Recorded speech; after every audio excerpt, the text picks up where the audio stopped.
Today I will show you an adventure, sci-fi, thriller film from 2020, titled Voyagers.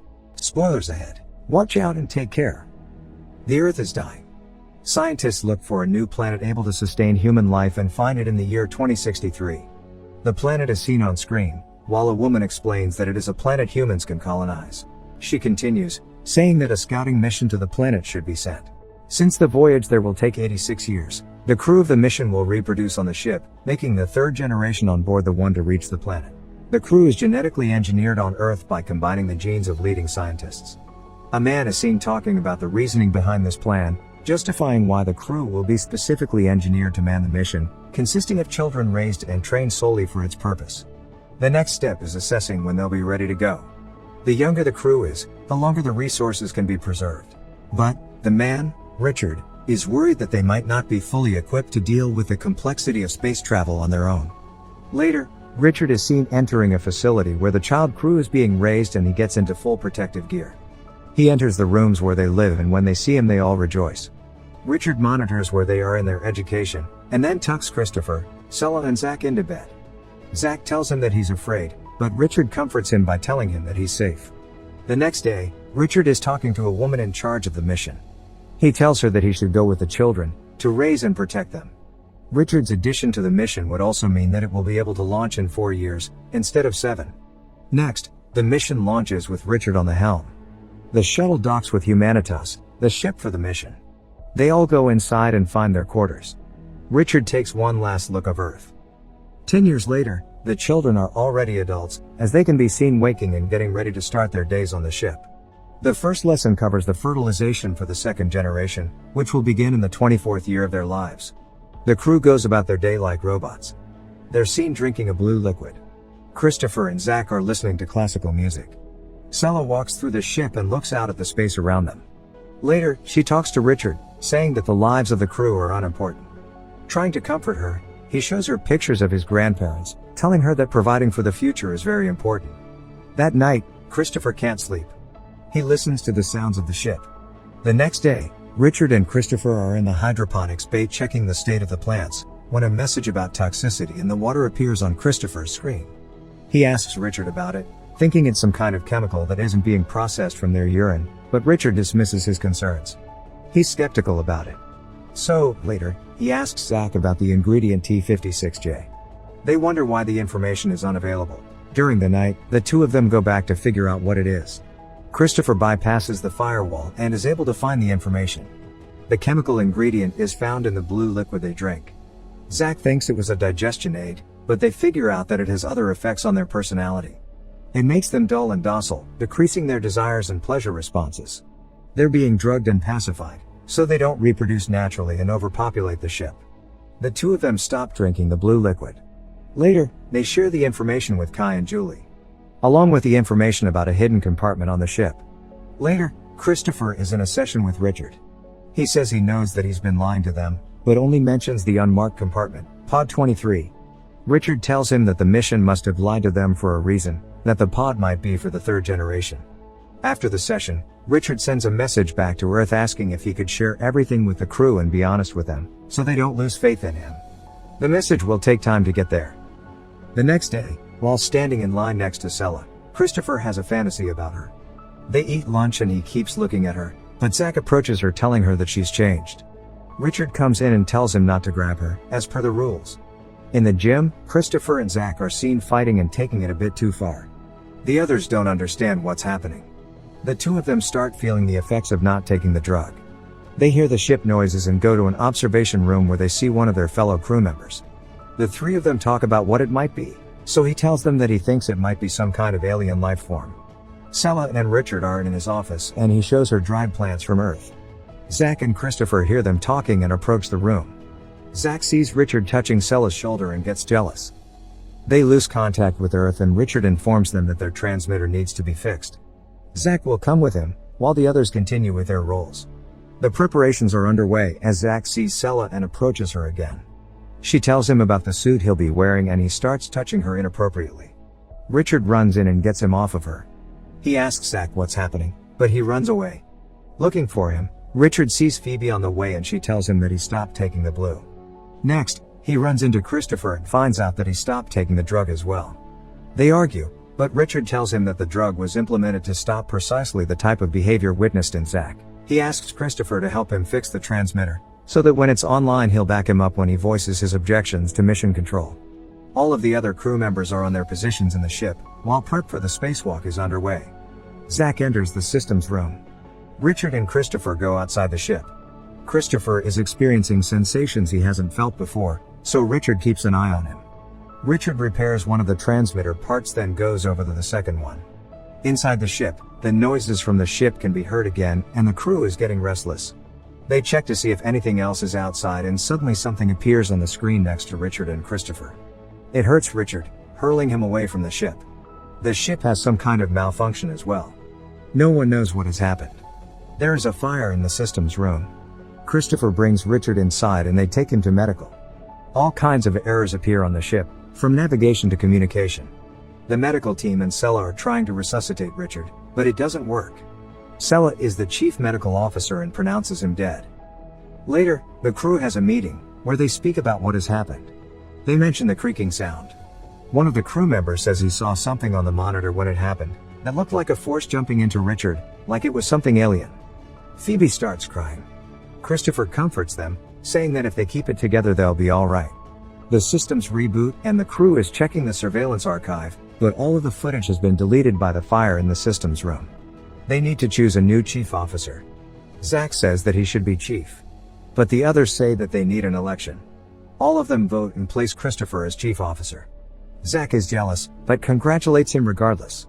First order of business is repairing the damage in the transmitter.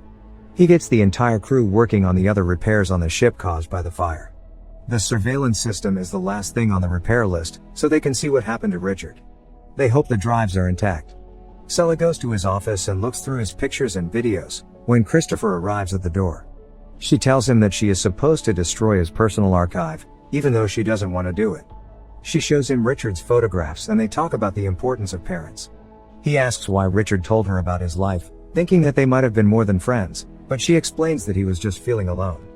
They look through his video diary, where he explains how much he believes in the mission and talks about how much he cares for them. Christopher is looking for the crew and finds them in the cantina, angry that they're not at their posts. Zach tells him that they're repairing the refrigerators, so they don't lose any food. But there's a bunch of food that might go bad, so he asks him if they can have a feast, to celebrate their new chief officer. After they eat, Kai tells the others not to drink the blue and they all dump it. Sella and Christopher are looking through Richard's videos, laughing and enjoying themselves. Christopher feels increasingly more attracted to her. Zach feels attracted to Julie, he touches her and she touches him back. The others are looking at them. Later, the crew can be seen play fighting and running around the ship, having fun. They all look through Richard's personal archive. Sella finds them in his quarters and tells them to leave, but they don't want to. Zach is the last to leave, telling Sella that Richard isn't there anymore to protect her. She goes back to the med bay and grabs a scalpel. Christopher is following Zach, worried he might do something to Sella, when he finds out that she's in the med bay and goes there before Zach can. Zach arrives and Christopher pretends that the two of them are making love, so he leaves. Sella threatens him with the scalpel, not understanding his intentions. But when he says he's there to help her, she says he should help the rest of the crew, because they're getting out of control. Christopher leaves and finds Zach along the way, telling him to stay away from Sella, when they hear the strange crackling noise again. He follows it around the ship, as others can hear it too. Kai sees Julie getting close to another crewman, so he flies into a rage and punches him off her. They fight. Later in the cantina, Christopher tries to get the crew to behave, but they don't like it. Suddenly, the crewman that Kai beat up starts hitting him with a tool. Christopher stops him by hitting him too. He tells everyone to get Kai and the other one treated and then to meet at the common room. In the meeting he tells everyone that the fighting has to stop and the reparations have to continue. Zach challenges him and the others think that they shouldn't be doing the work because they won't get to the end of the mission. Christopher says that their grandchildren will and that they need to support them. One of the crew members says he doesn't want to work in the systems room because the alien lives there. He thinks Christopher brought it in when Richard died. Phoebe suggests they repair the surveillance system and see what happened, but Zach belittles her and tells Christopher to shut up too. He doesn't care about the rules anymore and tries to get the others on his side, saying Christopher isn't the right leader. Zach thinks he should be the leader and tries to convince the rest of them to become a part of his group, which will be strong enough to fight the alien if it's there. Many of the crew follow him, but some of them stay on Christopher's side. That group goes to the surveillance room to fix the system, afraid the alien might be there. Christopher goes in first to check. Zack and the others roam the hallways and reach the systems room. Him and Kai go inside the room, not knowing Christopher has been in there too. They go deeper inside the room to look for the alien. The ones on the outside see something happening inside, and Zack and Kai run out terrified, sealing the room as they leave. Later, they tell the others from the group that the alien attacked them. Meanwhile, Christopher brings the surveillance drive to Selen in the medbay. Him, her and a few others check the footage. They find the footage from the systems room and realize that it was Zack and Kai that killed Richard by electrocuting him, then lied about the alien. The group decides to keep quiet for the moment, until they figure out what to do. Christopher and Sela hide the drive in her room and talk about Zack. He thinks that this is what they're really like without the drug, but she disagrees, saying that the two of them are different. He says that he's worried that the others won't care about the truth and that maybe he doesn't care either. Sela tells him to stay with her. They kiss and they sleep together. In the morning, there's a knock on Sela's door. It's Zack saying that he'll come inside, one way or another. When she and Christopher open the door, Zack and Kai invite them to another celebration in the cantina. Christopher's group arrives, while the others are already eating. Zack invites them to get some food. When they sit down, he stands up and proclaims himself the new chief officer. Suddenly, Christopher stands up too, goes to a monitor and plays the footage from the incident. He tells the others that Zack killed Richard and that there is no alien, that he's been lying to them. He suggests Zack confines himself in his room, while they consult the program and they decide what to do. Everyone gets upset and Zack confesses, saying he did it to protect them, because the alien was in Richard and Christopher brought it inside. He convinces the others that the alien is inside the ship, hiding in one of them. Zack says that they need to find it and kill it, to which they all agree. He pits them against each other and they start fighting. They think it's the crewman that works in the med bay and they start chasing after him. Christopher follows suit. Kai hits him first, then the others join, as they kick the crewman to death. Christopher takes his group to a secure place in the ship, while Zack's group goes into the med bay and they arm themselves.